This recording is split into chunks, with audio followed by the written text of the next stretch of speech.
মিয়ানমারের রাখাইন রাজ্যে দীর্ঘদিন ধরেই বিদ্রোহী গোষ্ঠী আরাকান আর্মির সঙ্গে জান্তা সরকারের সেনাদের সংঘাত চলছে। সাম্প্রতিক সময়ে বিদ্রোহীদের অগ্রযাত্রা শুধু রাখাইন নয়, বাংলাদেশ সীমান্তকেও অস্থির করে তুলেছে। সম্প্রতি কক্সবাজারের টেকনাফের নাইখুংদিয়া এলাকায় নাফ নদী থেকে ১২ জন বাংলাদেশি জেলেকে ধরে নিয়ে গেছেন আরাকান আর্মির যোদ্ধারা। স্থানীয় সূত্র বলছে, এর আগেও একাধিকবার একই ধরনের ঘটনা ঘটেছে। ফলে সীমান্তবর্তী এলাকায় মানুষের মধ্যে আতঙ্ক তৈরি হয়েছে। বিশ্লেষকদের মতে, বর্তমানে মিয়ানমারের সামরিক বাহিনী এবং আরাকান আর্মির মধ্যে যে তুমুল সংঘাত চলছে তা বাংলাদেশের সীমান্ত এলাকাকেও সরাসরি প্রভাবিত করছে।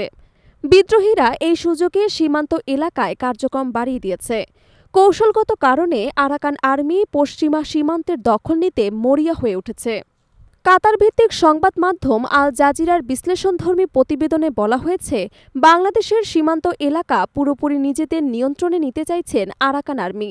ইতিমধ্যেই রাখাইনের ১৭টি শহরের মধ্যে ১৪টির নিয়ন্ত্রণ তাদের হাতে চলে গেছে। রাজধানী সিত্তে-সহ গুরুত্বপূর্ণ এলাকাগুলো তারা দখলে নিতে জোর চেষ্টা চালাচ্ছে। রাখাইন রাজ্য ভৌগোলিকভাবে অত্যন্ত গুরুত্বপূর্ণ।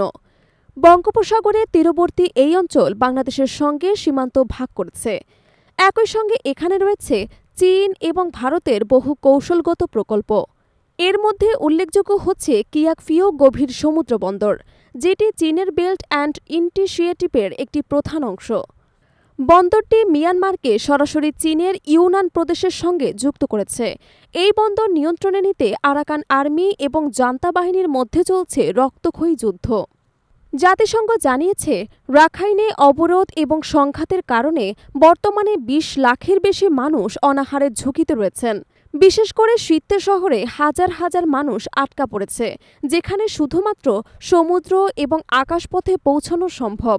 মানবিক সংকট দিন দিন আরও মারাত্মক আকার ধারণ করেছে। রাখাইনকে ঘিরে শুধু চীন নয়, ভারতেরও বড় স্বার্থ রয়েছে। ভারতের কালাদান পরিবহন প্রকল্প রাখাইন রাজ্যের মধ্য দিয়ে বাস্তবায়িত হচ্ছে। এই প্রকল্পের লক্ষ্য হল ভারতের উত্তর পূর্বাঞ্চলকে বঙ্গোপসাগরের সঙ্গে যুক্ত করা, যাতে বাংলাদেশের ভৌগোলিক অবস্থান এড়িয়ে বিকল্প বাণিজ্য পথ তৈরি করা যায়।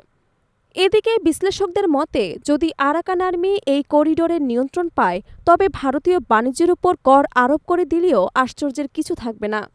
বাংলাদেশের নিরাপত্তা বিশ্লেষকরা মনে করছেন, আরাকান আর্মি উত্থান সীমান্ত অঞ্চলে নতুন অস্থিতিশীলতা তৈরি করতে পারে। কারণ বিদ্রোহী গোষ্ঠীটির লক্ষ্য শুধু রাখাইন দখল নয়, বরং সীমান্তবর্তী এলাকা থেকে নিজেদের জন্য অর্থনৈতিক এবং কৌশলগত সুবিধা আদায় করা। এর ফলে সীমান্তে চোরাচালান, অপহরণ, এমনকি নতুন করে শরণার্থী স্রোতের আশঙ্কাও উড়িয়ে দেওয়া যাচ্ছে না।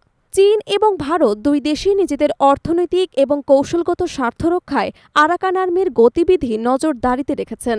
তবে বাংলাদেশের জন্য এই সংকট এখন এক নতুন চ্যালেঞ্জ।